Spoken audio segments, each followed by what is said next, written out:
Assalamualaikum warahmatullahi wabarakatuh. Shalom, Om Swastiastu, Namo Buddhaya, Salam Kebajikan. Selamat pagi, saya ucapkan kepada Bapak atau Ibu hadirin sekalian. Selamat datang pada webinar series ke-48 dengan tema Creating Business Unit Sinergi yang diselenggarakan oleh KMMB Consulting dan bekerja sama dengan IJMA. Puji syukur kami panjatkan kepada Tuhan Yang Maha Esa, karena berkat anugerahnya kita dapat berkumpul kembali pada pagi hari ini dengan keadaan sehat walafiat. Perkenalkan, saya Muhammad Alex Davidson, selaku moderator yang akan memandu jalannya webinar pada pagi hari ini. Pada webinar sebelumnya telah dibahas mengenai scorecard strategi di organisasi nirlaba, pemerintah, dan layanan kesehatan. Dan pada webinar kali ini akan membahas pentingnya menciptakan sinergi antara unit-unit bisnis dalam sebuah perusahaan. Sebelum memulai webinar series kali ini, izinkan saya menyapa pemateri kita pada webinar pada pagi hari ini. Untuk pemateri pertama, yaitu Bapak Muhammad Badowi. Selamat pagi, Pak Badowi. Selamat pagi, Alex. Gimana Apa kabarnya, kabar? Pak? Alhamdulillah Sehat baik, selalu, Pak. Alex. Ya, alhamdulillah. Selanjutnya untuk pemateri kedua yaitu Bapak Rido Robani. Selamat pagi Pak Rido. Ya, selamat pagi Pak Alex. Gimana kabarnya Pak Alex? Alhamdulillah. Bapak Rido sendiri gimana? Ya, baik-baik. Baik. Terima kasih atas responnya untuk Bapak Badowi dan Bapak Rido. Tanpa berlama-lama lagi, langsung saja kita ke pemateri pertama, yaitu Bapak Badowi yang akan memaparkan materi mengenai balance scorecard yang berfungsi untuk mengevaluasi kinerja perusahaan dari berbagai perspektif strategis. Kepada Bapak Badowi, waktu dan layar kami persilahkan. Baik, terima kasih, Alex. Saya sapa dulu. Selamat pagi, Rido. Selamat pagi, Bapak Ibu, peserta di seluruh Indonesia. Tidak terasa ya, kita sudah di series 48 eh, di penghujung tahun. Nah, ini menjadi salah satu tantangan bagi kita eh, untuk mempersiapkan langkah-langkah strategis yang akan kita lakukan di tahun 2025. Ada banyak hal yang seringkali menjadi masalah ya yang dihadapi oleh para pengelola perusahaan ya ketika mereka menciptakan sinergi tapi ternyata secara DNA perusahaan atau secara kesiapan perusahaan itu berbeda-beda. Nah, konteks sinergi ini akan menjadi tantangan ketika kita mengorkestrasi banyak perusahaan Bapak Ibu ya. Jadi kita punya perusahaan induk, kemudian perusahaan induk punya perusahaan anak, gitu ya. Masing-masing anak punya cucu, gitu ya. Punya anak lagi, gitu. Jadi ini orkestrasinya luar biasa, ya. Kalau kita lihat misalnya ini ada perusahaan induk, induknya misalnya punya dua, tiga anak, gitu ya. Anak perusahaan, anak perusahaan, anak perusahaan. Masing-masing anak punya dua anak, artinya ini cucu, cucu perusahaan, ya. Cucu perusahaan, cucu perusahaan. Ya. Nah, yang kita mendapatkan PR bahwa bagaimana kita menciptakan sinergi. Ya, seringkali itu kita dengar ya. Seringkali itu kita dengar bagaimana menciptakan sebuah sinergitas di dalam sebuah orkestrasi perusahaan yang sangat beragam. Normalnya, induk itu secara level of maturity biasanya lebih dewasa dibandingkan anak dan cucu. Ya, jadi secara life cycle, ya, life cycle supposed to be induk itu ada di level yang sudah dewasa, Bapak Ibu ya, sudah mature. Nah, ketika anak biasanya dia masih bisa growth, ya, masih bisa growth. Kemudian untuk cucu biasanya masih tahapan start misalnya, ya. Induk melihat ada potensi baru, ya. Nah, ini beberapa perusahaan yang ditangani ya oleh Rido, oleh tim. Ada perusahaan eh, apa namanya yang membangun properti misalnya ya. Ternyata HPP-nya tinggi sekali tuh perusahaan properti. Kemudian kita ingin lihat cost structure-nya apa sih? Kok bisa HPP-nya perusahaan properti itu naik gitu? Kok tinggi? Ternyata salah satu komponen penyusun biaya adalah semen. Nah, kemudian Ridho langsung berpikir, nah kalau gitu kita aja yang jualan semen gitu. Jangan beli ke Alek gitu ya. Kalau beli di Alek, Alek ambil margin. Nah, ada namanya TCE. Mungkin Bapak Ibu ingat di series kedua kita belajar tentang teori namanya transaction cost economy. Ketika kita bertransaksi dengan pihak ketiga, ya, dengan pihak ketiga, maka pihak ketiga itu pasti akan mencari margin ketika bertransaksi dengan Rido. Ya, nggak mungkin kan Alek jualan semen ke Rido kemudian nggak cari untung, nggak mungkin. Nah, di situ ada nilai transaksi. Nah, ternyata Rido berpikir, wah ini kalau kita mau bersaing, membangun properti, ya, atau infrastruktur dan lain-lain, kita harus punya semen ini. Akhirnya Rido membuatlah cucu perusahaan. Nah, membuat cucu perusahaan yang fokus untuk trader. Nah, trader semen, ya, trader semen. Nah, sehingga ketika itu posisinya cucu bagi perusahaan induk, maka Rido punya suatu power ya untuk mengendalikan harga. Tolong jual saya, jual ke saya, marginnya dalam satu karung ambil aja 50 perak misalnya, 50 rupiah. Punya kendali. Ya karena ini cucunya. Nah, sekarang kita kembali ke topik. Kita diminta untuk creating bisnis unit sinergi. Ya. Padahal perusahaan trader semen ini baru dibentuk 1 tahun misalnya. Ya. 1 tahun pasti ya masih bawah ya Bapak Ibu ya. Keunggulan kompetitifnya masih sangat kecil. Ya. Masih di sini. Di saat induknya itu sudah maturity. Ya. Nah, bagaimana perannya? Tidak mungkin kita meminta perusahaan induk untuk lari misalnya 100 km per jam, ya. Kemudian perusahaan anak yang baru 1 tahun juga diminta lari 100 km per jam. Wah, ini nggak bisa dipahami seperti itu, ya. Yang dimaksud sinergi tidak berarti kita memiliki velocity yang sama, kita memiliki pace yang sama, kecepatan yang sama. Tapi yang dimaksud sinergi adalah bagaimana ketika induk melakukan sesuatu, anak dan cucu itu memberikan supporting. Ya. Ketika cucu perusahaan yang sebagai trader semen itu bisa mencari supplier semen dengan harga yang kompetitif atau di bawah harga pasar, kemudian dijual ke induk dengan harga yang lebih murah, misalnya lebih murah 100 rupiah saja, itu akan berdampak secara konsolidasi kepada apa? Keuangan induk, Bapak Ibu. Ya, pada materi hari ini kita akan mendiskusikan banyak hal dengan contoh kasus ini perusahaan food machinery ya. Jadi ini perusahaan apa namanya mesin yang mengolah produk-produk pertanian menjadi makanan. Ya. Oke, lanjut ke slide berikutnya. Nah, sebelum kita mendiskusikan bagaimana kita membuat alignment atau membuat sinergi antar perusahaan, ya, ini yang menjadi sorotan adalah kita harus memahami sebetulnya spektrumnya apa. Ya, mungkin sebelum jauh ke sana saya juga ingin membedakan ya Bapak Ibu. Ada yang seringkali mispersepsi tentang kata-kata sinergi. Jadi ada istilahnya itu sinergi dan alignment.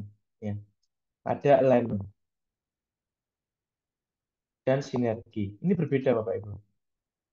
Kalau sinergi itu adalah bagaimana kita melakukan kolaborasi atau melakukan penyesuaian yang menghubungkan antara satu perusahaan dengan perusahaan yang lain. Jadi kalau sinergi itu antar entity, ya. Tapi kalau alignment ini adalah antar divisi di dalam satu entity. Ya, ini satu entity. Satu entity dalamnya misalnya ada bagian keuangan, ada bagian pemasaran, ada bagian SDM, ini harus inline. Antara satu divisi dengan divisi lain harus sama. Misalnya pemasaran ingin meningkatkan market share-nya dengan melakukan market development atau market penetration di negara lain. Tapi di keuangan tidak ada anggaran di RKAP 2025, kita nggak punya anggaran untuk pemasaran yang cukup signifikan. Maka tidak inline antara pemasaran dan keuangan. Nah, pada hari ini kita akan fokus untuk membahas bagaimana sinergi antar entiti. Dengan tadi ada satu kasus yang sudah saya sampaikan di awal bahwa kadangkala antara anak, induk, ya cucu itu tidak sesuai secara life cycle korporasinya. Tapi kita diminta untuk sinergi. Ya, kita diminta untuk sinergi. Nah, yang pertama, kalau kita bicara spektrum, aspek keuangan itu seringkali bicaranya adalah aspek yang bisa diterima oleh semua perusahaan atau semua entiti di bawah konglomerasi kita. Yang pasti apa? Yang pasti adalah mengoptimalisasi ya capital allocation. Jadi ketika kita diberi modal 1 triliun, maka kira-kira dividen payout rasionya berapa persen? Ya, tadi pagi saya sampaikan ke Rido, tidak mungkin ini perusahaan dengan net profit margin cuma 3% dan HPP perusahaan di tahun depan RCAP-nya itu 80%, perusahaan ini bisa hidup. Ya, artinya apa? Perusahaan harus menggunakan utang, liability power, atau menggunakan apa capital yang diimprove secara organik dari shareholder.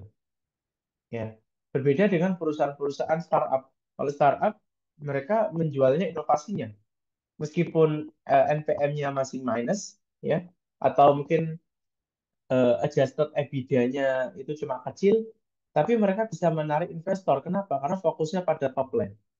Nah, artinya apa? Kita punya satu pandangan yang sama sebetulnya cara kerja kita atau cara model bisnis kita itu sama-sama harus berfokus untuk shareholder value. Ya, dengan salah satu contohnya adalah dividen payout ratio. Berapa persen nilai dividen yang kita berikan kepada pemegang saham. Ya.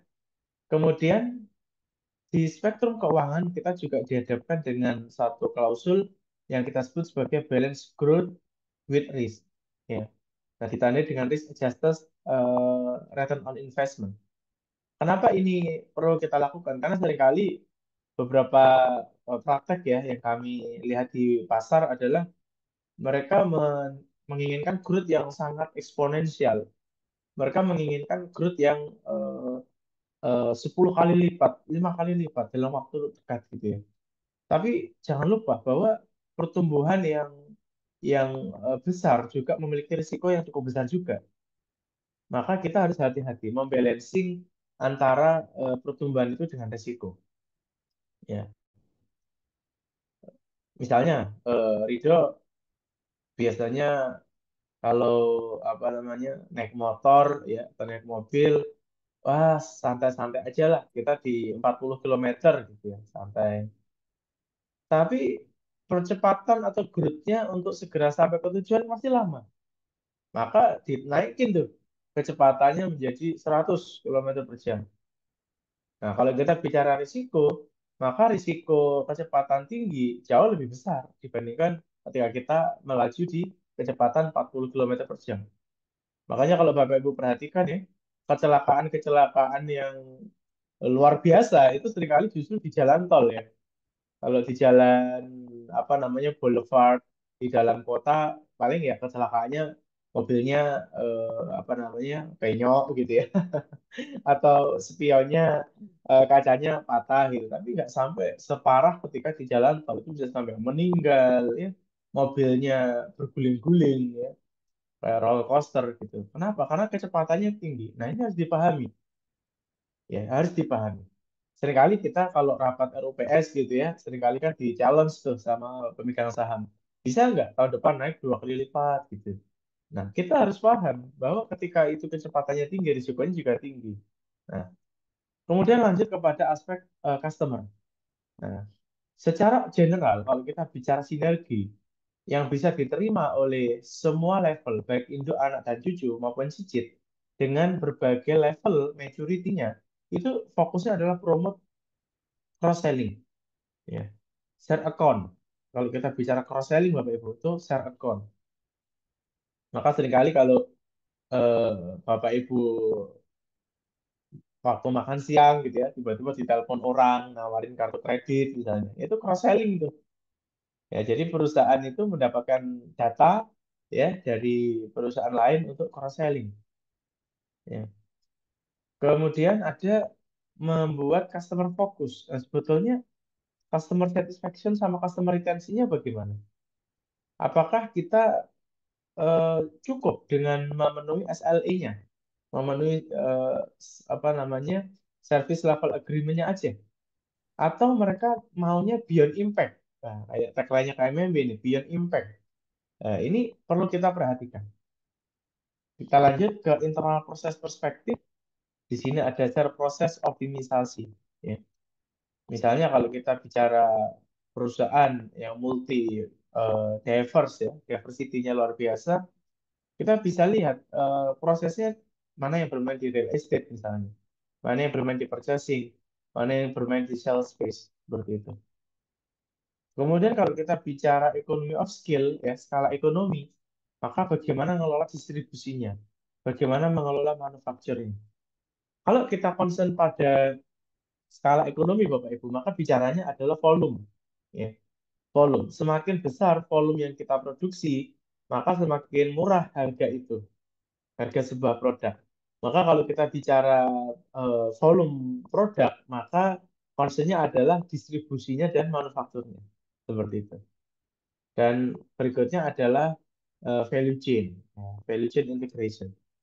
Meskipun tadi induknya properti, ada cucu jualan semen, ya, ada cucu manufaktur baja. Itu sebetulnya apa? Mereka melakukan integrasi value chain, ya, sehingga seperti yang saya sampaikan, cost per unitnya bisa kita tekan. Kalau kita beli di distributor luar yang itu tidak ada kaitan value sama kita, ya dia jualnya harga market gitu. Tapi kalau itu distributor semen itu adalah milik kita juga, di situ ada eh, modal kita, saham kita, maka cost per unit bisa kita tekan. Ya. Karena apa? Ya percuma juga kalau itu menjadi anak kita, kita jual harga market, kita mengeluarkan menjadi beban, ke cucu kita menjadi pendapatan ketika dikonsul ya side off percuma sebetulnya. Ya, tidak ada value-nya. Gitu. Kemudian dilanjutkan di learning and growth perspective. Nah, di sini ada best practice sharing. Ya, seringkali kalau saya perhatikan eh, apa namanya LMS ya, Learning Management System itu tersentral di induk perusahaan. Jadi perusahaan anak, perusahaan cucu itu tersentral di induk. Kenapa? Supaya lebih murah secara cost.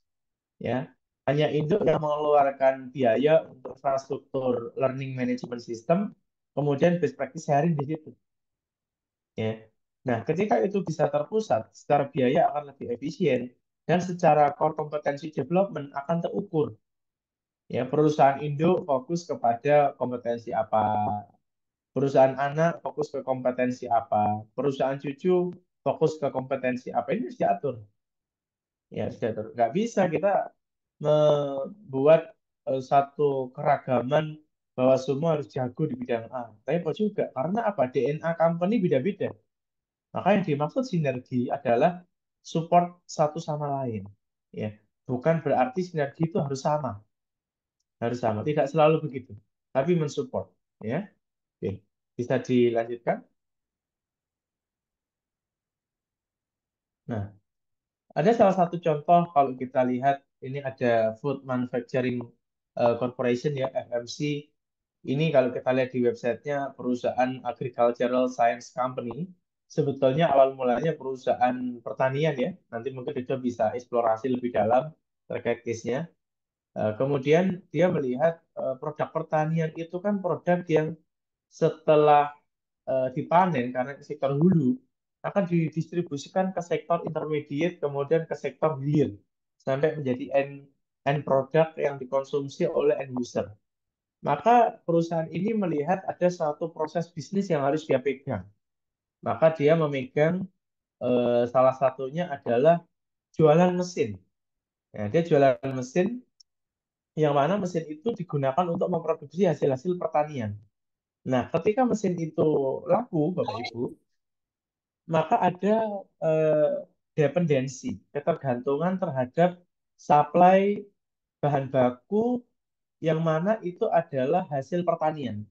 Nah, maka secara harga market, produk-produk pertaniannya itu bisa lebih stabil dan memiliki kepastian atas siapa yang akan membeli produk itu. Nah, seperti itu. Kemudian beriring berjalannya waktu, perusahaan ini makin besar, sukses. Mereka memiliki berbagai macam eh, unit bisnis atau anak-anak perusahaan yang itu diversifikasinya tidak terkait. Ya, maka ini kita sebut sebagai diversified holding company.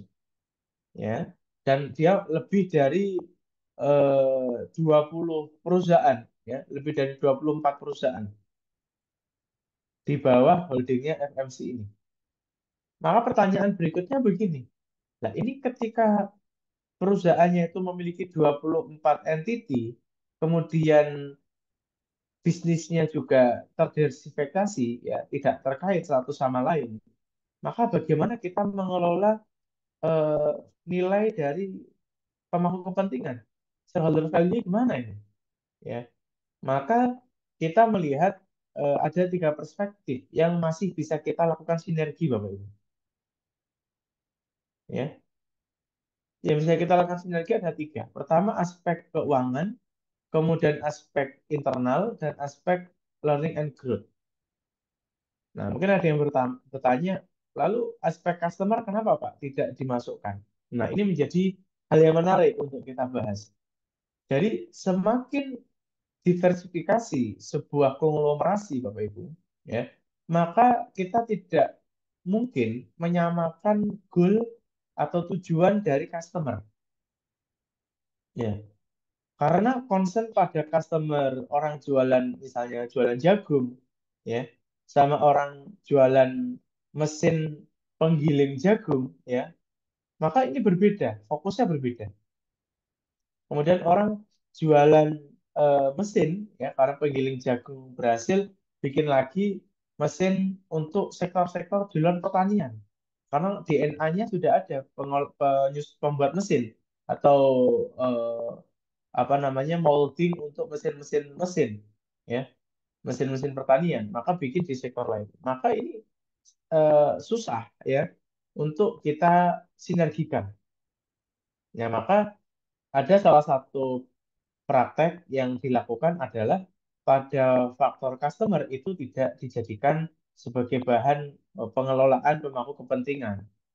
Namun faktor customer itu ya kita berikan keleluasaan bagi masing-masing entity untuk melakukan penyesuaiannya masing-masing.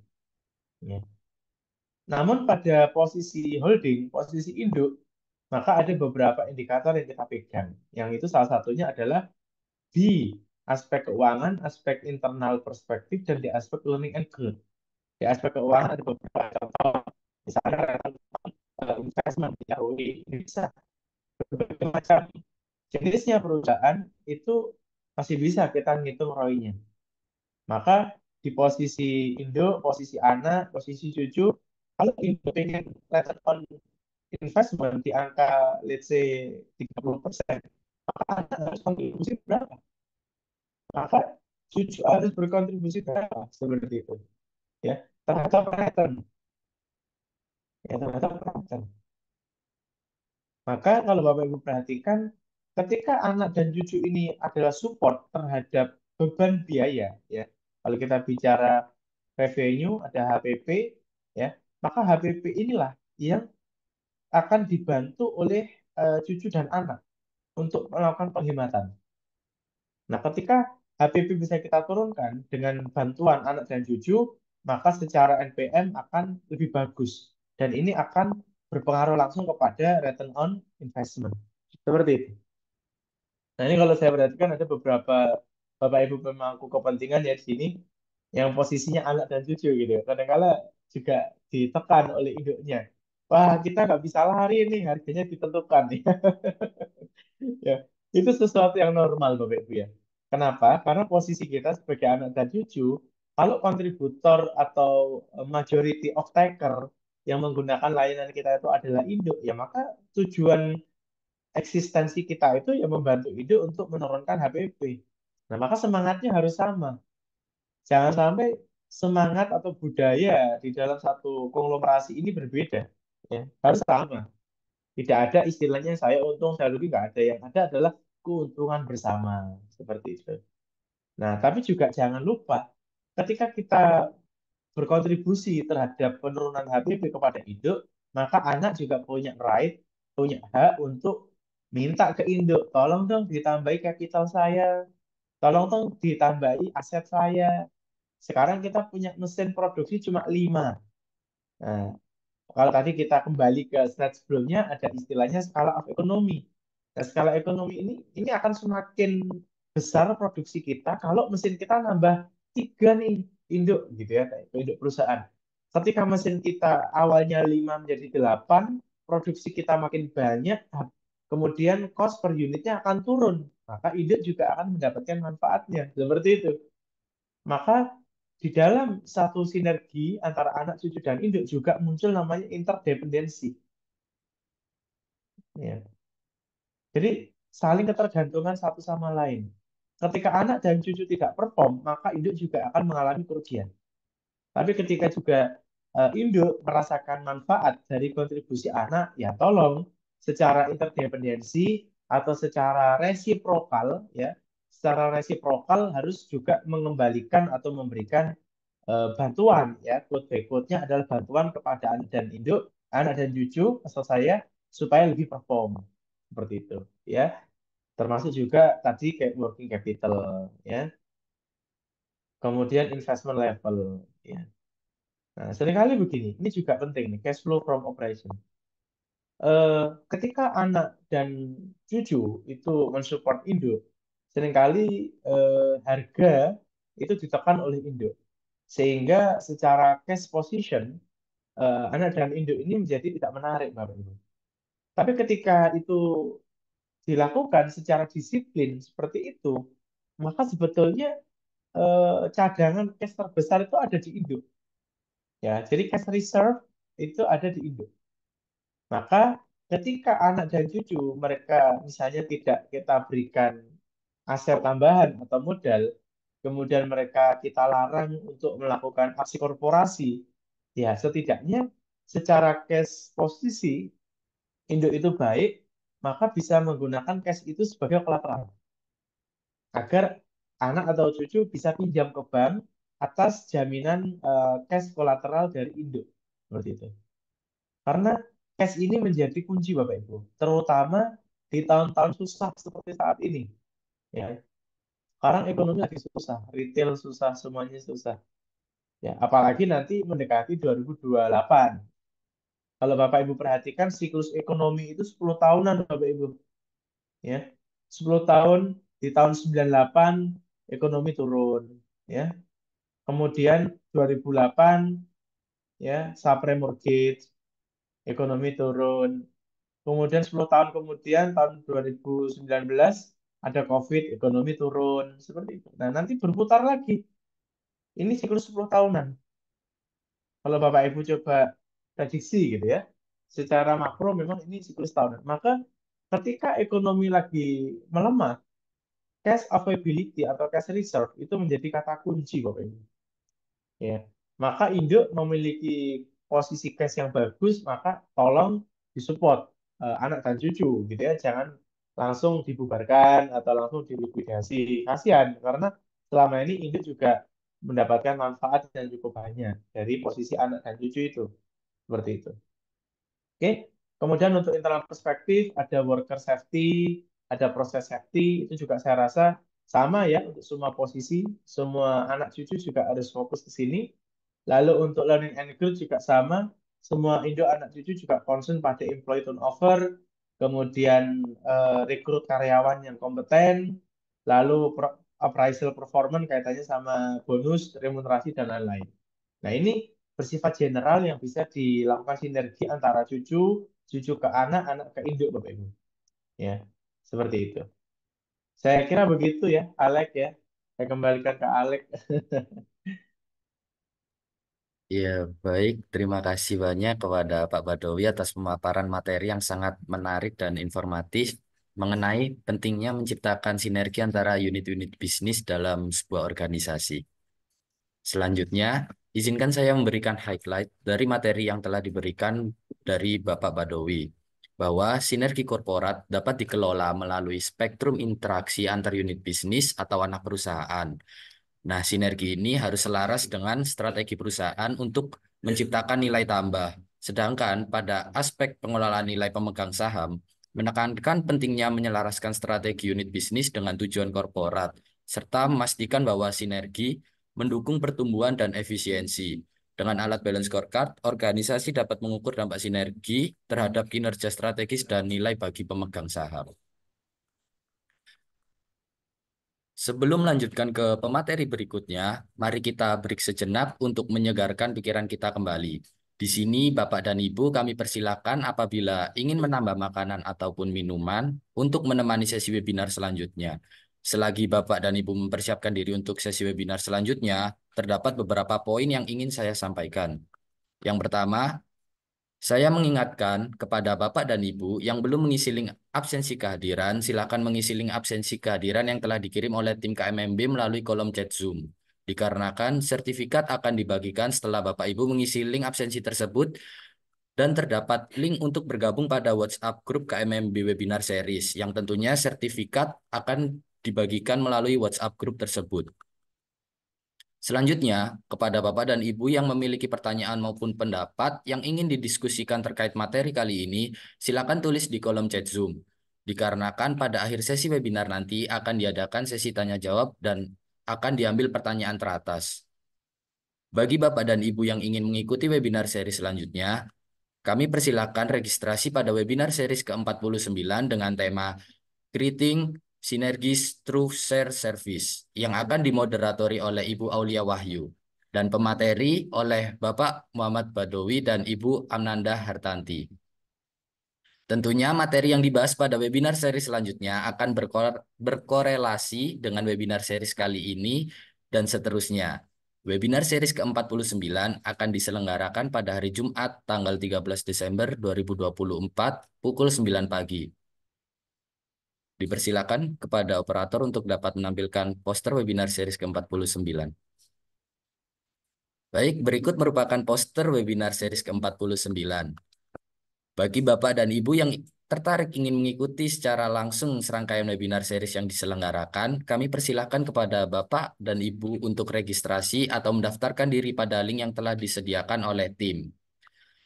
Dipersilakan kepada operator untuk dapat menampilkan poster rangkaian webinar series KMMB.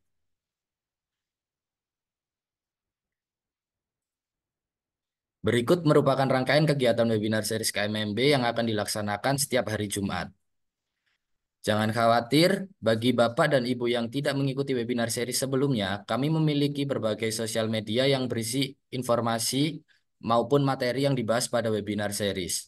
Kami persilakan kepada Bapak dan Ibu untuk memfollow dan subscribe akun sosial media KMMB, yaitu pada Instagram KMMB_consulting, dan TikTok dengan username @kmmb_consulting, dan channel YouTube kami yaitu KMMB Spasi Consulting, dan website kami kmmb.co.id. Demikian poin-poin yang dapat saya sampaikan. Langsung saja kita beranjak ke materi selanjutnya yang akan disampaikan oleh Bapak Rido mengenai balance scorecard dalam menyelaraskan departemen fungsional serta mengelola tema strategis di seluruh unit perusahaan.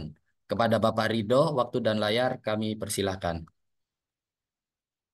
Ya, baik. Terima kasih Pak Alex ya atas waktu dan kesempatan yang telah diberikan. Eh, Selamat pagi Bapak Ibu peserta webinar. Selamat pagi juga Pak Badowi. Saya izin untuk melanjutkan ya materi yang telah disampaikan oleh Pak Badowi tadi. Ya, semoga Bapak Ibu tetap semangat ya dalam menyimak materi pada webinar kali ini. Baik Bapak Ibu, seperti yang sudah tertampil di layar gitu ya. Kali ini kita akan membahas tentang planning fungsional departemen gitu. Jika sebelumnya di webinar sebelumnya ya, kita sering membahas balance scorecard ini dalam sudut pandang korporasi, dalam sudut pandang holding gitu ya. Sehingga dalam materi kali ini kita akan membahas balance scorecard gitu dari segi per departemen. Artinya yang kita bahas akan ada banyak gabungan dari strategi-strategi gabungan dari beberapa departemen terkait gitu.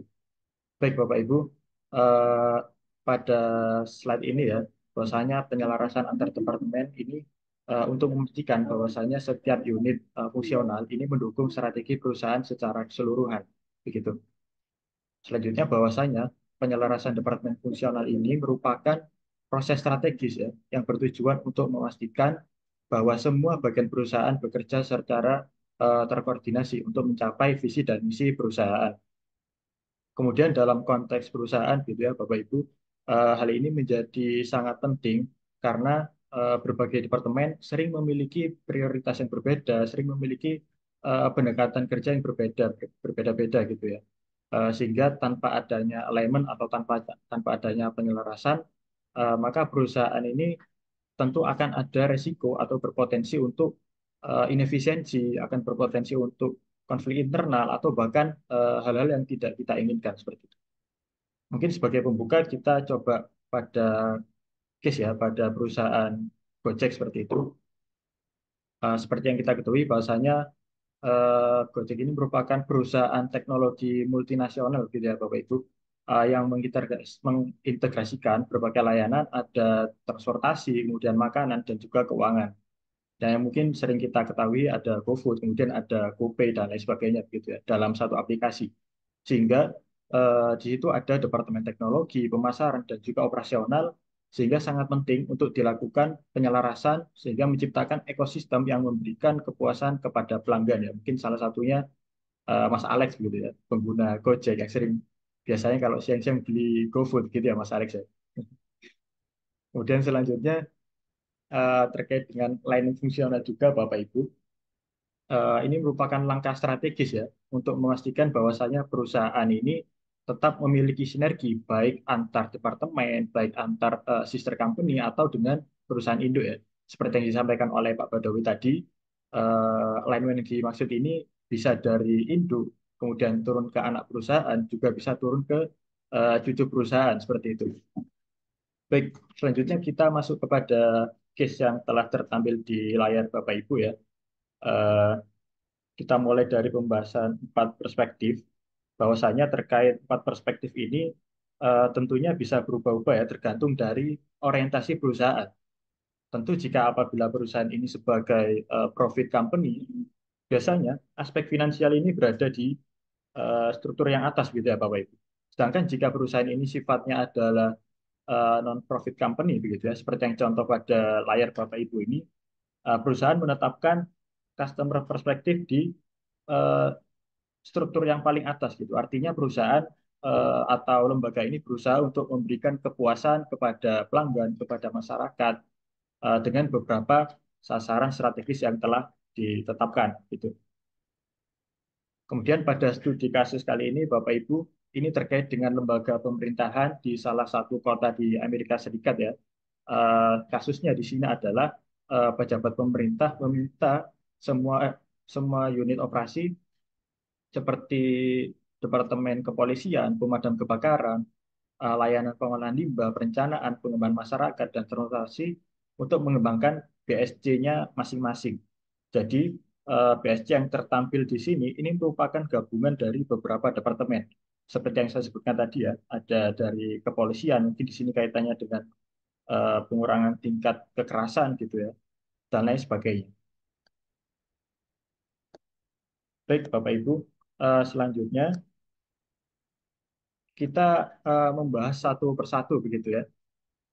Untuk kasus yang kita angkat di sini mungkin kita ambil dari Departemen Transportasi gitu.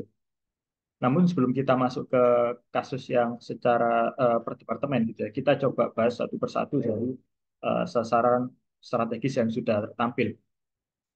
Mulai dari yang pertama dari pengurangan tingkat kekerasan gitu ya. Artinya bahwasanya lembaga ini mengurangi tingkat kejahatan di wilayah operasi untuk meningkatkan kenyamanan masyarakat, Bapak Ibu. Tentunya jika di suatu lokasi atau di suatu wilayah itu sering terjadi kekerasan, sering terjadi pencurian, entah itu pencurian motor dan lain sebagainya gitu ya. Tentunya masyarakat akan tidak nyaman untuk tinggal di tempat tersebut. Maka dari itu lembaga pemerintahan ini menetapkan sasaran strategis yaitu pengurangan tingkat kekerasan gitu ya.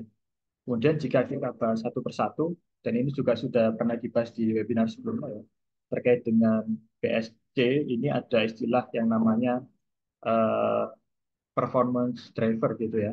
Ada lead indicator dan juga lag indicator gitu loh.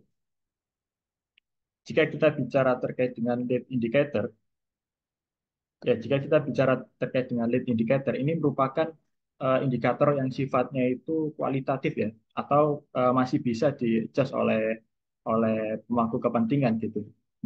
Sedangkan kalau lag indicator ini sifatnya adalah yang kuantitatif atau Bapak Ibu sering mengetahui dengan istilah KPI gitu. Salah satu contoh ya, misal dari aspek learning and grow misalnya, di situ mungkin ada terkait dengan eh, kompetensi karyawan gitu. Lalu apa yang menjadi lead indicator? Yang menjadi lead indicatornya adalah peningkatan sertifikasi dan juga kemampuan keahlian SDM gitu. Atau juga lead indicator ini sering kita sebut sebagai IS, inisiatif strategis gitu ya. Sedangkan yang menjadi lag indicator atau KPI itu adalah tingkat sertifikasi karyawan dalam satuan persentase begitu ya. Nah, kemudian kita lanjut pada sasaran strategis yang kedua ya. Di sini ada persepsi terkait dengan peningkatan keamanan, mungkin ini juga sedikit terkait dengan pengurangan tingkat kriminal. Kemudian selanjutnya di sini ada penguatan lingkungan gitu ya, artinya dari aspek lingkungan di wilayah tersebut apakah kondusif, apakah di situ sering terjadi tawuran gitu ya, dan lain sebagainya. Kemudian selanjutnya Bapak Ibu eh, terkait dengan peningkatan ini ya service quality di sini tentunya sebagai lembaga pemerintahan service quality ini menjadi aspek yang penting karena sifatnya memberikan pelayanan kepada masyarakat ya. Dan ketika kita berbicara terkait service quality ya, biasa kita singkat dengan ServQual gitu. Di situ ada 5 aspek penting. Di antaranya ada reliability, kemudian ada assurance, ada tangible, empathy, dan juga responsiveness gitu ya. Artinya jika 5 komponen dari ServQual ini telah tercukupi, maka di situ akan tercapai yang namanya Customer Satisfaction Index gitu. Dan ini CSI ini biasa disebut sebagai eh, biasa dipakai sebagai KPI gitu ya. Kemudian selanjutnya terkait dengan maintain competitive tax rate ini terkait dengan tingkat pajak gitu ya di suatu wilayah gitu. Kemudian selanjutnya lembaga pemerintahan ini juga bisa memberikan eh, kenyamanan transportasi kepada penggunanya gitu. Mungkin bisa diwujudkan dengan transportasi yang bersih, yang ramah kepada perempuan dan lain sebagainya. Kemudian juga ada promote economic opportunity. Nah, setelah kita membahas tentang customer ya, Bapak Ibu, kita turun ke perspektif ya setelahnya terkait dengan finansial perspektif gitu. Ketika kita berbicara terkait dengan financial perspektif, di sini ada expand non-city building ya, meningkatkan sumber pendapatan di luar gedung atau aset milik kota tersebut. Nah, ini biasa kita ketahui dengan istilah non-captive gitu ya, Bapak Ibu. Kemudian juga ada selanjutnya memastikan bahwasanya pengeluaran penghasilan ini memiliki manfaat yang lebih besar daripada biaya atau HPP seperti itu. Kemudian selanjutnya ini juga terkait dengan pajak dan juga kredit gitu ya. Kemudian setelah perspektif customer dan juga finansial ini terpenuhi, maka bagaimana caranya agar internal perusahaan ini dapat mendukung dua perspektif di atas. Maka di sini ada perspektif internal proses gitu ya. Yang pertama yaitu ada mengamankan pendanaan dan mitra layanan untuk mendukung operasional gitu. Kemudian selanjutnya ada mempermudah interaksi pelanggan untuk meningkatkan efisiensi layanan. Biasanya ini diukur dengan apa namanya keluhan pelanggan gitu ya, atau tadi sempat disebut dengan disebutkan Pak Ahmad SLA, Service Level Agreement. Kemudian juga di sini selanjutnya melibatkan masyarakat ya dalam menyelesaikan masalah kota, entah dengan diskusi, entah dengan hiring gitu ya dan lain sebagainya. Kemudian juga di sini membahas tentang improve productivity ya Bapak Ibu untuk meningkatkan efisiensi operasional organisasi gitu. Kemudian selanjutnya juga ada sasaran strategis terkait dengan meningkatkan interaksi antara staf dan masyarakat gitu. yang biasa ini diukur dengan KPI, tingkat feedback yang positif begitu ya Bapak Ibu. Dan selanjutnya ada peningkatan kapasitas infrastruktur untuk mendukung pertumbuhan, entah bisa diukur dengan penambahan kapasitas layanan dan lain sebagainya. Nah, setelah internal proses ini terpenuhi ya, tentunya di bawah sendiri ada perspektif LNG atau Learning and Growth ya. Yang pertama ini yaitu dengan mengembangkan kemampuan pengelolaan pengetahuan untuk mendukung inovasi, atau secara singkatnya di aspek Learning and Growth ini adalah aspek yang terkait dengan pengembangan SDM dan juga tata kelola perusahaan atau lembaga. Nah, mungkin di sini alangkah baiknya ya Bapak Ibu, jika di aspek learning and growth ini kita lengkapi dengan salah satu sasaran strategis, yaitu terkait dengan teknologi ya Bapak Ibu. Karena kita tahu sekarang berada dalam revolusi industri ya, perkembangan teknologi sudah sangat cepat, dan tentunya di masing-masing industri mulai fokus pada pengembangan teknologi, dan itu bisa masuk kepada aspek learning and growth ya. Mungkin Bapak Ibu di sini ada yang dari industri macam-macam ya. Jika kita ketahui mungkin dari industri transportasi atau konstruksi EPC atau alat berat gitu ya, kita ketahui ada pengembangan teknologi yang dinamakan Fleet Management System ya, atau kita singkat FMS, di mana teknologi ini digunakan untuk melacak efisiensi alat berat yang digunakan gitu. Kemudian jika dari segi industri manufaktur ya, mungkin kita sering dengar ada istilah ERP ya, Enterprise Resource Planning, yang biasa digunakan untuk mengintegrasikan antar divisi untuk mencapai efisiensi dan memudahkan kinerja perusahaan atau lembaga. Dan juga dalam industri manufaktur biasanya ada 3D printing begitu ya Bapak Ibu. Kemudian tadi juga sempat disebut oleh Pak Badowi ya, ini arahnya lebih ke sektor pendidikan biasanya. Ada aspek teknologi yang biasa digunakan yaitu terkait dengan Learning Management System atau LMS gitu. Dan tentunya dari aspek teknologi ini tidak bisa kita samakan antar industri karena tentu kebutuhan akan masing-masing industri dengan teknologi itu berbeda-beda gitu ya Bapak Ibu. Dan sebenarnya masih banyak lagi teknologi-teknologi yang diimplementasikan di perusahaan saat ini gitu. Nah, selanjutnya Bapak Ibu, setelah kita mengetahui ya secara garis besar gabungan dari sasaran strategis dari salah satu lembaga pemerintahan di Amerika ini, mungkin kita ambil salah satu contoh ya dari Departemen Transportasi begitu ya.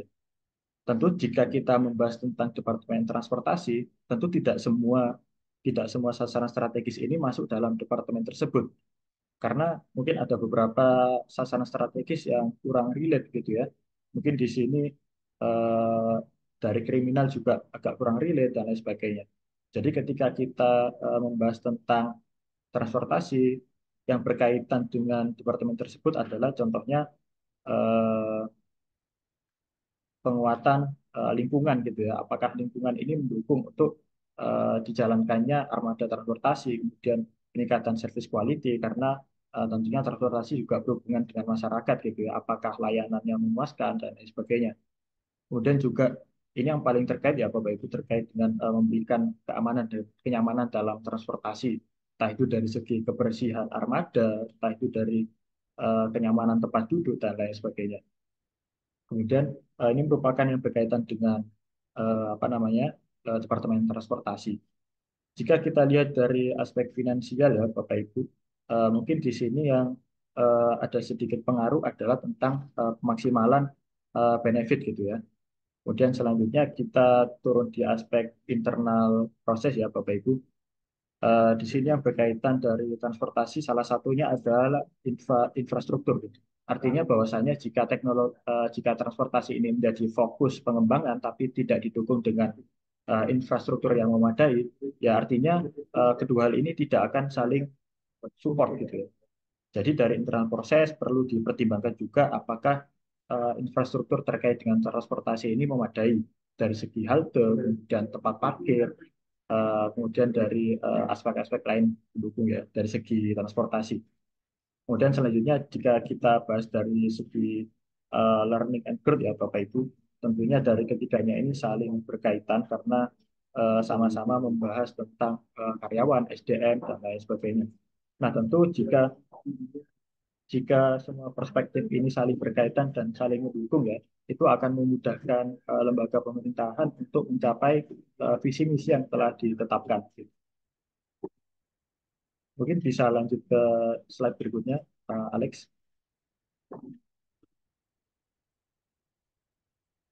Ya, sudah nampak ya, Bapak Ibu. Selanjutnya kita akan membahas tentang managing strategic teams ya, lintas organisasi unit gitu.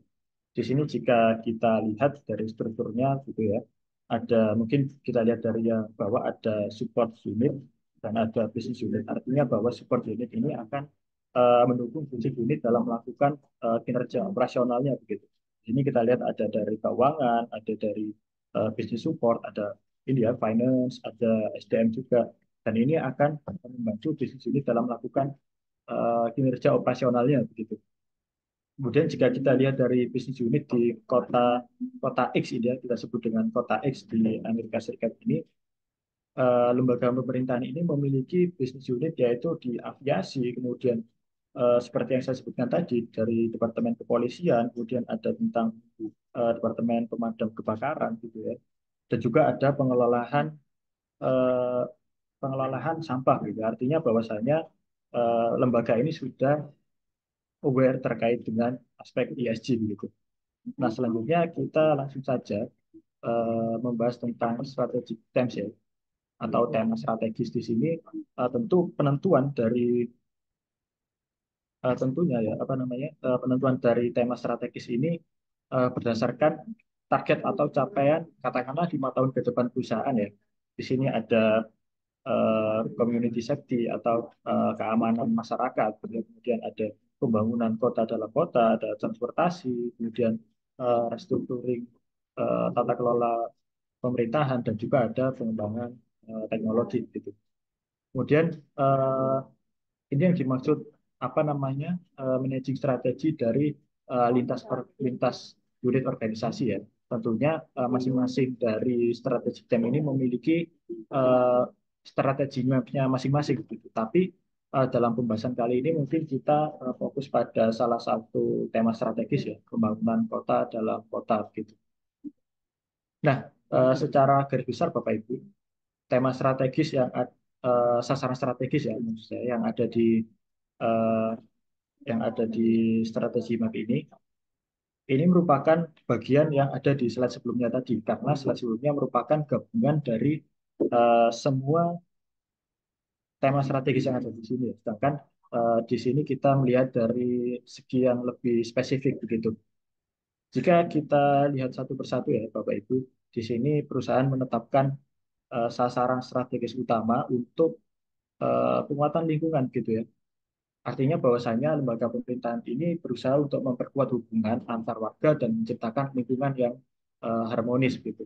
Mungkin jika kita lihat dari lead indicator bisa dilihat dari jumlah kegiatan atau komunitas yang didukung oleh pemerintah. Kemudian jika kita lihat dari lead indicator atau KPI itu bisa dilihat dari indeks partisipasi masyarakat ya atau persentase partisipasi masyarakat dalam kegiatan yang dilakukan gitu. Kemudian selanjutnya kita turun pada aspek finansial ya, ada meningkatkan sumber sumber pendapatan di luar gedung atau aset milik kota gitu. Nah ini yang dimaksud adalah non captive market gitu ya Bapak Ibu. Artinya bahwasanya perusahaan ingin melakukan diversifikasi pendapatan di luar pendapatan captive-nya gitu. Nah jika kita lihat dari segi lead indicator ya, ya ini bisa dilihat dari jumlah proyek jumlah proyek non captive kota yang disetujui oleh pemerintah gitu. Kemudian jika kita lihat dari KPI yang dapat dimasukkan gitu ya atau lag indicator ya ini tentang pendapatan non captive atau persentase pendapatan non captive gitu. Kemudian untuk basis pajak ya memperluas basis pajak dengan mendukung pertumbuhan ekonomi gitu. Kemudian kita turun lagi ke aspek internal proses ya, atau biasa disingkat dengan IP begitu Bapak Ibu.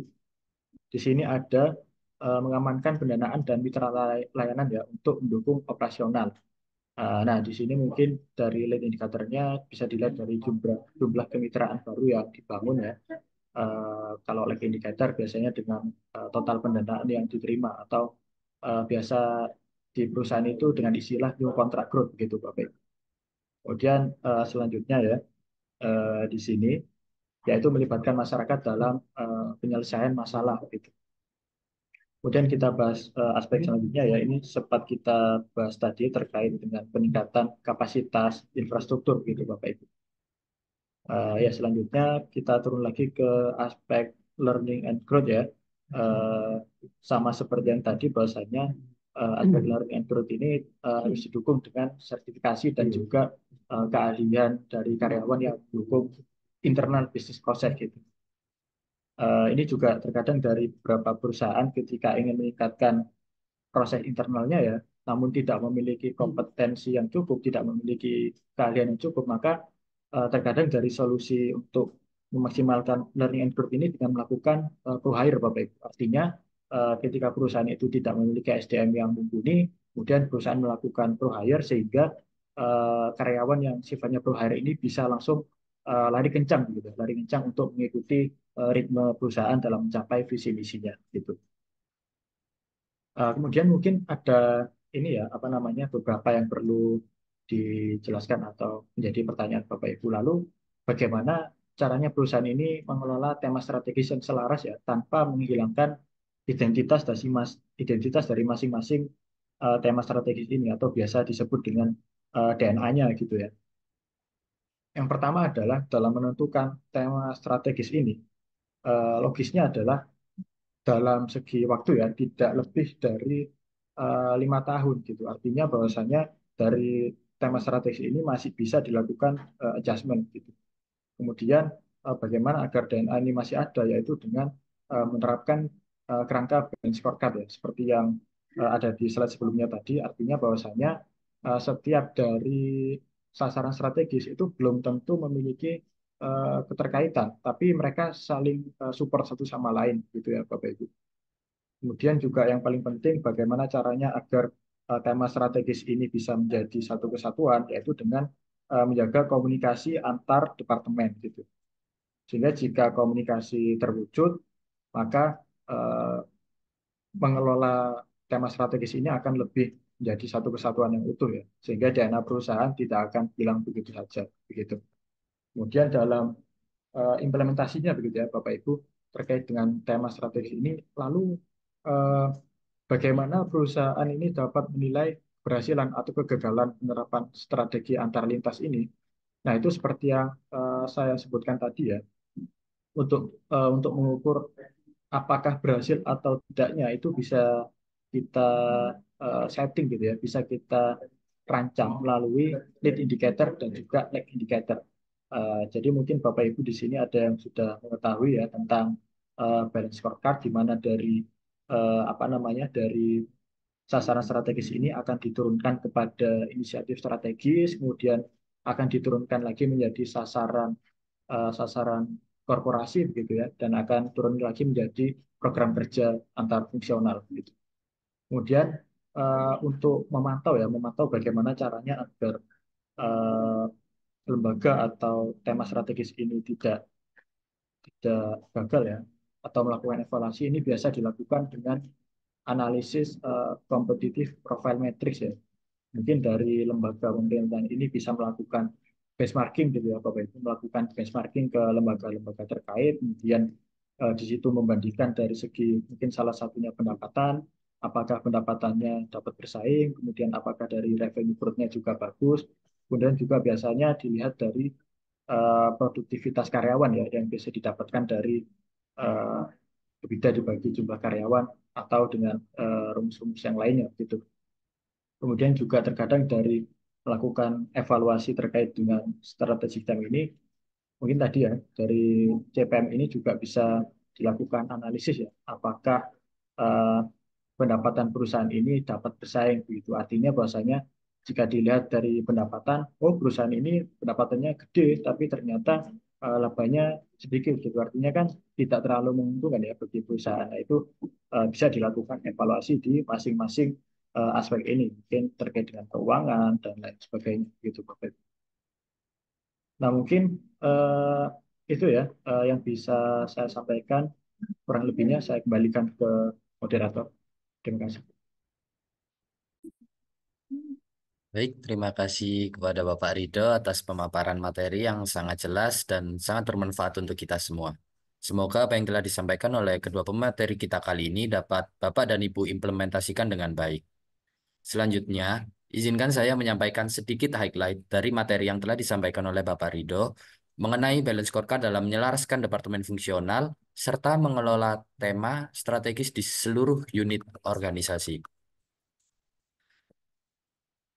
Ya, balance scorecard dalam penyelarasan departemen fungsional bertujuan mengintegrasikan berbagai fungsi agar tidak bekerja dalam silo atau bekerja secara terpisah. Sementara itu, pengelolaan tema strategis fokus pada penerapan tema lintas unit secara konsisten, seperti inovasi atau efisiensi operasional.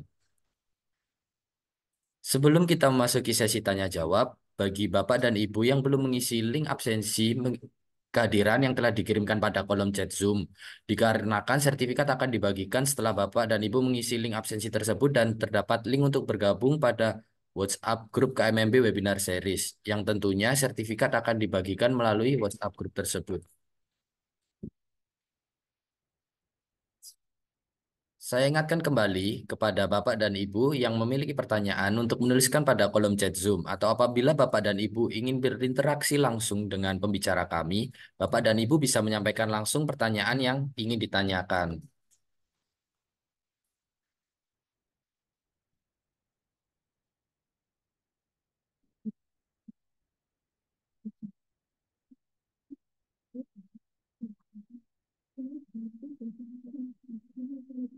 Ya baik, di sini sudah ada penanya pertama dari Bapak Daniel Wijaya. Izin bertanya, Bapak, apakah tantangan terbesar yang biasanya muncul saat mencoba menyelaraskan departemen fungsional di perusahaan yang memiliki banyak unit bisnis? Terima kasih. Nah, baik. Untuk pertanyaan ini bisa langsung saya beri kepada pemateri kita. Dan untuk pertanyaan ini selaras dengan apa yang dijelaskan oleh Bapak Rido. Mungkin Bapak Rido mau menjawab pertanyaan ini. Ya, terima kasih pertanyaannya tadi dari Bapak Daniel ya, kalau tidak salah ya. Terima kasih Pak atas pertanyaannya ya. Tadi inti pertanyaannya adalah terkait dengan tantangan begitu ya Mas Alex ya, terkait dengan tantangan yang dihadapi perusahaan itu, tantangan terbesar gitu. Nah, jika kita lihat dari aspek tantangan gitu ya, tentunya banyak tantangan yang eh, menyebabkan gangguan dalam menyusun tema strategis atau menyusun scorecard ini ya. Jika kita ketahui, mungkin ada, tadi sempat saya sebut juga ada masalah terkait dengan komunikasi, artinya bahwa jika komunikasi antar bagian ini tidak berjalan dengan baik, maka akan terjadi miskomunikasi dan akan menyebabkan gangguan dalam tata kelola perusahaan gitu ya. Kemudian ada juga permasalahan terkait dengan ketidakmerataan SDM gitu Bapak Alex. Artinya jika masing-masing bagian ini memiliki SDM yang mohon maaf mungkin kurang sesuai gitu ya, maka eh, perusahaan tidak akan bisa berjalan bersama-sama gitu. Ada yang tertinggal, ada yang lari cepat dan sebagainya. Kemudian juga mungkin salah satu faktor yang menjadi tantangan adalah kebijakan dari masing-masing departemen yang berbeda-beda gitu ya. Namun jika kita rangkum gitu ya Bapak Ibu, tantangan terbesarnya adalah sebenarnya dari perbedaan tujuan dan prioritas gitu. Karena biasanya Bapak Ibu, eh, unit bisnis ya, unit bisnis ini seringkali memiliki target dan juga prioritas yang berbeda-beda, sehingga sulit untuk menciptakan keselarasan yang spesifik di setiap unitnya. Namun ini menjadi hal yang biasa ya dalam suatu perusahaan dan tinggal bagaimana mengelola dengan baik. Kemudian untuk mungkin eh, saran ya atau saran strategi untuk mengatasi tantangan tersebut adalah yaitu seperti yang kita bahas hari ini dapat dilakukan dengan menggunakan balance scorecard ya, karena dari BSC ini dapat menyelaraskan tujuan kemudian untuk fokus pencapaian target ya. Jadi dengan penerapan BSC ini akan memudahkan perusahaan untuk eh, fokus mencapai target perusahaan atau lembaga gitu. Kemudian mungkin solusi yang kedua yaitu dengan memastikan komunikasi ya, komunikasi yang transparan dan juga saling berkaitan dari masing-masing unit atau tema strategis gitu. Dan mungkin yang menjadi tambahan juga dengan optimalisasi teknologi ya Bapak Ibu, karena teknologi sekarang sangat memudahkan untuk kita berdiskusi, bahkan eh, bahkan masing-masing departemen ini bisa saja tidak berada di satu tempat tapi berada di rumah masing-masing, akan tetapi tetap bisa melakukan koordinasi melalui virtual gitu ya. Mungkin jika kita tahu sekarang ada pengembangan yang namanya metaverse ya, yang dikembangkan oleh Elon Musk, itu gambaran ke depannya itu ada beberapa sektor ya yang dia kehilangan tempat offline-nya. Contoh misal, mohon maaf katakanlah perbankan ya, mungkin ke depannya perbankan ini tidak ada bank offline-nya gitu. Bisa jadi antara nasabah dan karyawan ini berada di rumah masing-masing, hanya melakukan transaksi menggunakan handphone atau secara virtual gitu ya. Jadi gitu, Pak Alex, secara garis besarnya adalah tantangan terbesar ada di perbedaan tujuan dan prioritas di masing-masing tema strategis. Begitu, Pak Alex. Mungkin dari Pak Badawi ada tambahan. Iya, mungkin sedikit saja Rida tadi sudah disampaikan ya oleh Rida terkait dengan tantangannya. Mungkin saya lebih menyoroti ke aspek people ya. Siapa eh, nanyanya Pak Ivan ya tadi ya. Sorry, siapa tadi? Bapak Pak siapa? Daniel, Pak. Pak Daniel, Pak Daniel. Ya. Jadi ketika kita ingin menyelaraskan yang mana itu yang kita selaraskan itu nggak jauh dari rekan kerja kita, itu soal konflik itu luar biasa itu. Ya, mungkin Bapak Ibu sudah yang sudah mengalami fase itu ya, fase menyelaraskan semua fungsional itu pasti di banyak pressure atau tekanan dari lintas departemen gitu ya. Kenapa begitu? Karena di dalam sebuah organisasi itu ada namanya inersia problem, ya, masalah kelambanan. Nah, seringkali kita dihadapkan di situasi bahwa kolega-kolega kita atau orang-orang di departemen-departemen lain itu mereka sudah nyaman dengan cara kerjanya gitu ya, sudah nyaman dengan rutinitasnya. Nah, ternyata waktu induk atau level korporatnya ingin melakukan inovasi, yang mana itu diminta diselaraskan sampai kepada level unit bisnis paling bawah. Nah, suasana perubahan itu akan dirasakan. Wah, itu konfrontasinya luar biasa seringkali. Ya, ada resistensi, bahkan terburuk ada reluctant, ya, ada penolakan yang secara langsung itu akan mempengaruhi kinerja perusahaan. Sehingga ketika kita ingin menyelaraskan Bapak Ibu, karena yang kita selaraskan ini kan manusianya banyak, gitu ya, people-nya banyak, pikirannya juga banyak, gitu ya, masing-masing berbeda. Maka kita harus pandai-pandai menggunakan seni ya, seni dalam manajemen perubahan seperti itu. Yang pasti tantangan terbesarnya kalau pengalaman saya ya dalam menangani atau mendampingi beberapa klien itu people itu. Soal people ya, ya mudah-mudahan di perusahaan Bapak Ibu orang-orangnya atau people-nya kooperatif gitu ya, diajak untuk selaras ya, ketika ada penolakan ya coba melakukan seni leadership-nya seperti apa biar agenda perusahaan itu tetap tercapai seperti itu. Saya kembalikan ke Alex. Ya baik, terima kasih kepada Pak Badawi dan juga Pak Rido atas jawaban yang telah disampaikan. Saya kembalikan kepada Bapak David, eh, mohon maaf kepada Bapak Daniel. Apakah ada tanggapan?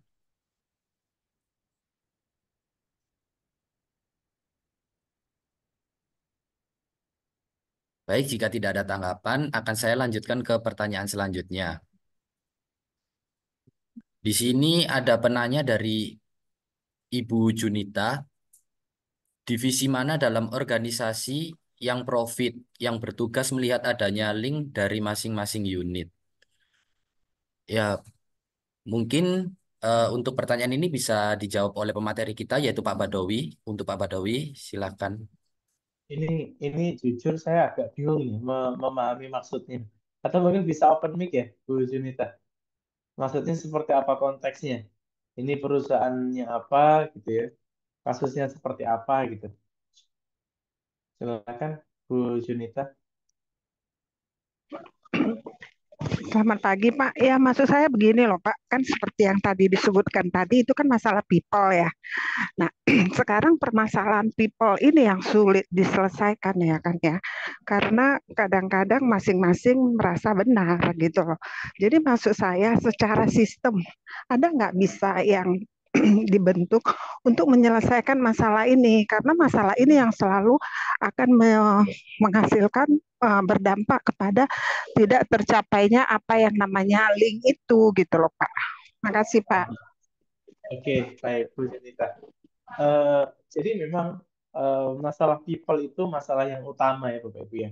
Kalau Bapak Ibu coba buka di banyak riset atau banyak report, hampir semua problem di dalam alignment, sinergi, ataupun juga penyelarasan itu adalah tentang people sebetulnya, objeknya. Nah, tapi kita juga tidak kekurangan akal ya, kita tidak kekurangan cara nih, gitu.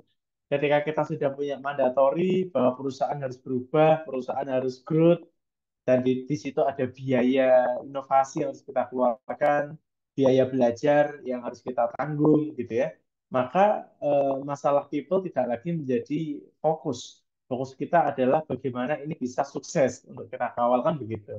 Nah, salah satunya kalau tadi kita sudah tahu bersama bahwa problemnya ada di people, maka sebetulnya kita harus tahu sebetulnya yang dimau people itu apa.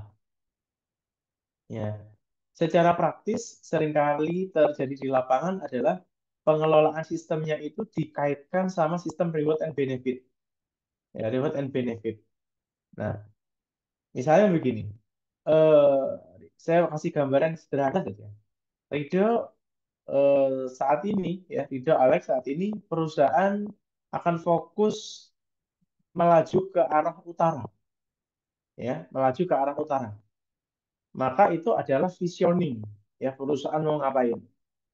Maka secara sistem kita harus menghubungkan antara budgeting kita dengan langkah business planning kita. Maka semua costing, semua reward, semua kompensasi benefit, bahkan sampai ke budgeting program kerja harus terkait sama yang larinya ke utara. Nah, ketika ada stakeholder yang rebel, yang pengen punya inovasi sendiri tapi tidak sesuai dengan arah visioning perusahaan, misalnya dia ingin ke barat, dia ingin ke selatan gitu, ya kita kasih ruang mereka berkreasi karena ini soal people ya, nggak boleh terlalu kaku, tapi nggak ada anggarannya, nggak ada budgetnya, gitu. Nah ini cara yang paling efektif. Artinya ketika misalnya Rido ingin ke barat, ya silakan. Yang penting KPI ke utara tercapai. KPI-nya dikawal. Dan ketika Ridho ingin ke barat, nggak ada anggaran dari perusahaan. Gitu. Karena anggarannya sudah dibatasi semua lari ke utara. Gitu. Nah ini sering terjadi. Ya. Ada sebuah organisasi, dia fokus kepada eh, reputasi. Ya. Fokus kepada pengembangan reputasi. Karena secara tata kelola internal, perusahaannya sudah oke, organisasinya oke, maka membangun reputasi. Maka pada saat itu budget yang dimiliki oleh perusahaan itu banyak dialokasikan kepada program-program yang berkaitan sama pembangunan reputasi. Nah, ketika ada stakeholder itu susah diatur gitu ya, dia ingin mempertahankan status quo bahwa kerja itu ya melakukan ini, melakukan itu gitu. Padahal itu nggak ada hubungannya sama vision perusahaan, maka nggak ada anggaran. Lambat laun, ya namanya orang kerja itu salah satu motivasinya adalah kompensasi, maka lambat laun dia akan mengikuti sistem karena di program-program tertentu itulah ada remunerasinya. Ketika achieve target, di atas target ada bonusnya. Nah, jadi dari sistem remunerasi itu juga harus disesuaikan dengan arah perusahaan. Itu yang pertama. Kalau berkaitan sama people. Yang kedua, kita juga bisa men-trigger people itu secara promosi, ya, secara promosi. Misalnya eh, visi dan misi kita turunkan ke dalam beberapa tujuan dan tujuan itu kita turunkan ke dalam beberapa program kerja. Nah, kita state clear secara meritokrasi kita sampaikan bahwa people-people yang akan sukses mengawal program kerja yang dideliver atau di cascade dari visi misi ini akan menjadi pertimbangan dalam penentuan promosi jabatan. Misalnya begitu. Jadi kita harus tahu kalau the big problemnya itu people, sebetulnya people ini punya external motivation itu apa, sama internal motivation apa. Ya, kalau internal motivasinya tadi misalnya Ridho, wah saya pengennya ini Pak self aktualisasi gitu ya, atau self esteem. Nah, berarti promosi. Nah, jadi ketika ada tantangan, ada program kerja, kita harus menyukseskan. Kalau sukses nanti Anda akan naik promosi. Nah, itu berarti self esteem-nya dinaikkan. Atau eksternal faktor. Eksternal faktor tadi apa? Mencocokkan antara program kerja perusahaan yang prioritas dengan budget. Nah, artinya apa? Karyawan itu atau people itu tidak punya pilihan dan mau tidak mau harus mengikuti sistem. Karena di situ ada budgetnya. Seperti itu. Nah, lambat laun nanti ya awalnya beberapa orang yang rebel itu akan terpaksa. Tapi lambat laun dia akan memahami sebetulnya suasana yang dibangun di perusahaan ini mau kemana gitu. Nah, karena yang kita bicarakan ini sudah pada tataran implementasi ya Bapak Ibu ya. Implementasinya memang begitu. Memang begitu. Oke, saya kembalikan ke Alif. Ya baik, terima kasih atas jawabannya dari Pak Badawi. Apakah Pak Ridho ada tambahan? Ya, mungkin ada sedikit tambahan ya. Mungkin ini sifatnya lebih ke diskusi gitu ya, Bapak Ibu. Karena tadi Pak Badawi meng-highlight bahwasannya sebenarnya tantangan di masing-masing perusahaan itu secara garis besar dari people ya. Karena dari people ini seringkali ada perbedaan persepsi dan lain sebagainya.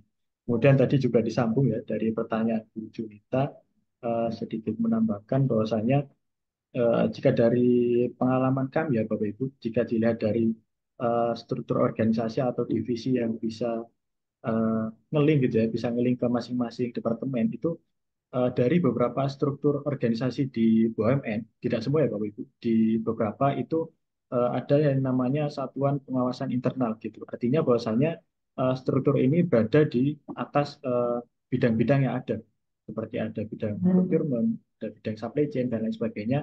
Nah itu di atasnya ada eh, satuan pengawasan internal ya, yang artinya dia mengawasi apakah di struktur di bawahnya ini apakah ada masalah, apakah ada temuan, apakah ada risiko yang perlu dimitigasi dan lain sebagainya. Artinya dari SPI ini dapat menyatukan ya dari beberapa temuan yang ada di struktur organisasi atau perusahaan, kemudian biasanya ditindaklanjuti ke depannya. Mungkin itu sedikit tambahan dari saya. Terima kasih Pak. Terima kasih Pak Ridho atas tambahannya. Untuk Ibu Junita, apakah ada tanggapan lain? Terima kasih Pak. Cuman memang yang ingin saya tambahkan adalah bahwa dengan begitu intelektual atau kemampuan dari seorang SPI, pimpinan SPI berarti harus luas ya, karena dia kan harus memahami bagaimana semua proses yang ada di semua unit untuk melihat di mana clue-nya bahwa itu merupakan link gitu loh dari masing-masing divisi dan dari jawaban narasumber tadi yang mengatakan bahwa memang harus kita pepet dengan program kerja dengan budgeting. Saya memang setuju karena kadang-kala seperti di tempat saya itu budgetingnya itu ditabrak gitu loh sehingga akhirnya ya udah tahu lah ya gimana perusahaan saya itu rugi gimana gitu loh. Nah, terima kasih untuk semua masukannya. Selamat pagi. Ya baik, terima kasih untuk Ibu Junita atas tanggapannya. Mengingat adanya keterbatasan waktu, sayangnya sesi tanya jawab harus kami cukupkan. Dan karena waktu telah menunjukkan 10.30, kita akan cukupkan webinar kali ini. Namun akan sangat disayangkan apabila kita tidak mengabadikan momen pada hari ini. Dimohon kepada Bapak dan Ibu untuk on cam demi kelancaran sesi foto bersama kali ini.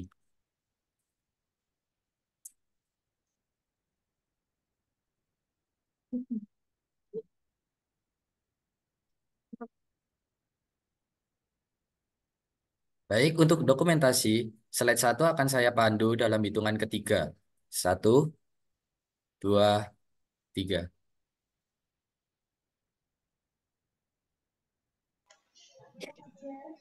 Untuk selanjutnya, dokumentasi ke slide 2. Dalam hitungan ketiga juga, 1, 2, 3.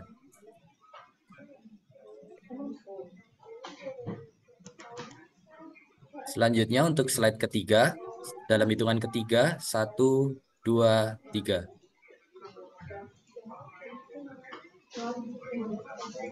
Baik, apabila Bapak dan Ibu masih memiliki pertanyaan yang ingin disampaikan, Bapak dan Ibu bisa menyampaikan pertanyaan tersebut pada webinar seri selanjutnya.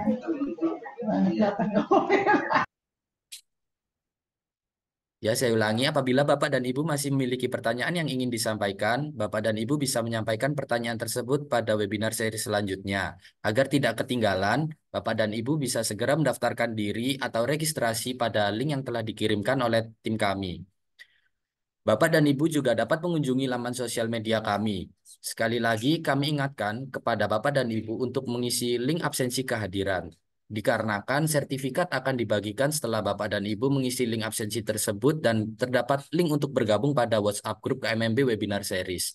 Yang tentunya sertifikat akan dibagikan melalui WhatsApp grup tersebut. Baik, terima kasih kepada tim yang bertugas dan saya ucapkan terima kasih juga kepada Pak Badawi dan juga Bapak Rido karena telah berkenan untuk menyampaikan materi dan berdiskusi pada webinar kali ini. Terima kasih kepada Bapak dan Ibu yang telah mengikuti webinar kami dari awal hingga akhir. Semoga dari ilmu yang telah disampaikan dapat bermanfaat untuk Bapak dan Ibu sekalian. Saya Muhammad Alex Davidson selaku moderator pada webinar seri kali ini pamit undur diri dan sampai jumpa pada webinar seri selanjutnya.